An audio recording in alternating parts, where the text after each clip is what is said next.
Let's talk about Three Billboards Outside Ebbing, Missouri. What a film. Three Billboards Outside Ebbing, Missouri is an incredible, incredible film.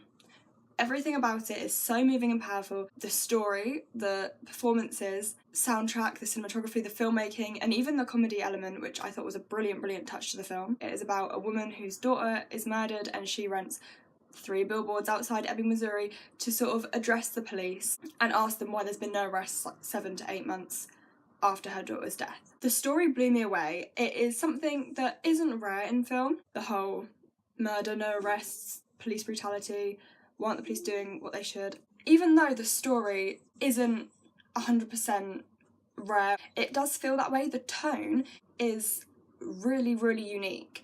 It's darkly funny. The film knows when to be funny and when to just let a really dark and intense moment sit with you and really linger in your mind. I think that's so important for a film like this because it's easy in a film that is trying to be darkly funny to overdo it and sort of be a bit insensitive in moments, but this film was never insensitive. I think the comedy was spot on. You go from crying to laughing and then being horrified but then laughing again. And I think that's what's so great about this film is that every scene that comes you don't know if you're going to cry, if you're going to laugh or be partially scarred for life, which is a good thing. I'm not saying doesn't sound like it. Three Billboards was so interesting and intense and engaging and also deeply, deeply impactful. And it is brutal. This is such a graphic film. So if you don't like blood and violence, it may not be the film for you. And I do recognise that some people won't like this, but I don't think it's over the top or overdone. I think it is needed. I think it is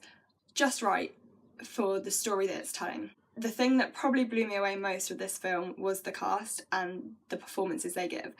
Everyone in there gave brilliant, brilliant performances. Frances McDormand, insane. The other actors were great. Woody Harrelson, amazing. Caleb Landry-Jones and Sam Rockwell, all so good. They just all interacted so well, and the character journeys, and they're such complex characters, all of them. I think that's what makes their performances so good, that these characters are not easy to play. I would not be able to do it. I mean, to be fair, I wouldn't be able to play any character. I'm really not a very good actress. But they just blew me away. I don't know what else to say. I love that the director sort of is collaborating with the same sort of cast as Seven Psychopaths. I really loved Seven Psychopaths, but this exceeded that for me. Everything about this film, so the performances, the soundtrack and score, was really, really intense and just really well fitting to the film. It's clear that so much thought went into every song and every sound that you hear that isn't from the characters. But this soundtrack was really thought out and really, really effective. So in this part of the video I did want to talk about spoilers, just a few of the main plot points that I really wanted to mention. One thing I will say is that at the beginning, towards the beginning of the film, when Woody Harrelson says, "I have cancer, I'm dying," I thought, oh, why would they do that? Like, that is such a trope, like Nocturnal Animals. Spoiler if you haven't seen Nocturnal Animals. But it actually panned out to be such a nice touch of the story. They took it in a completely different direction than I thought they would. Also, I really, really loved the character arc of Dixon. So again, this isn't rare in films like this.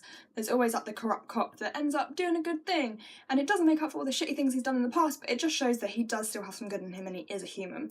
And that is his character. But the performance, I think, really took it to another level, and this is one of those films that something happens every scene. His character went through so much and ended up being someone actually you kind of feel sorry for and you relate to. One scene that really, really hit me hard was the flashback scene with Angela and Mildred, and it pretty much ends with Angela saying, "I'm gonna walk and I hope I get raped," and the mum says, "I hope you get raped too." What I really, really liked about the use of this scene is that they didn't go on to play with it. They didn't go on later in the film for Mildred to be like, "It was my fault, I feel so guilty," which again is common in this sort of film.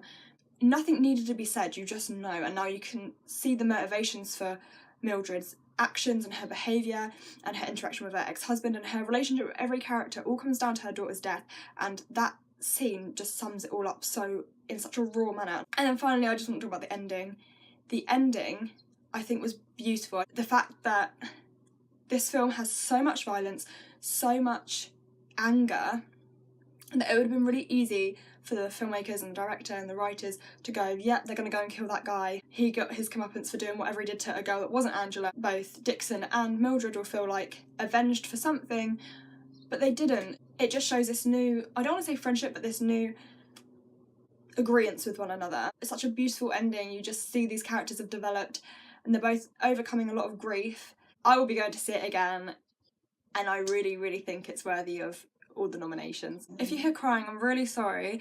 My dog is down next to me and he's fine, there's nothing wrong with him. He just misses my dad because my dad's just popped out. He'll be back soon, but my dog gets separation anxiety. We're both anxious little things, so we're made for one another, aren't we, Alf? Look here, Alf. What's this? What's this? Come on here.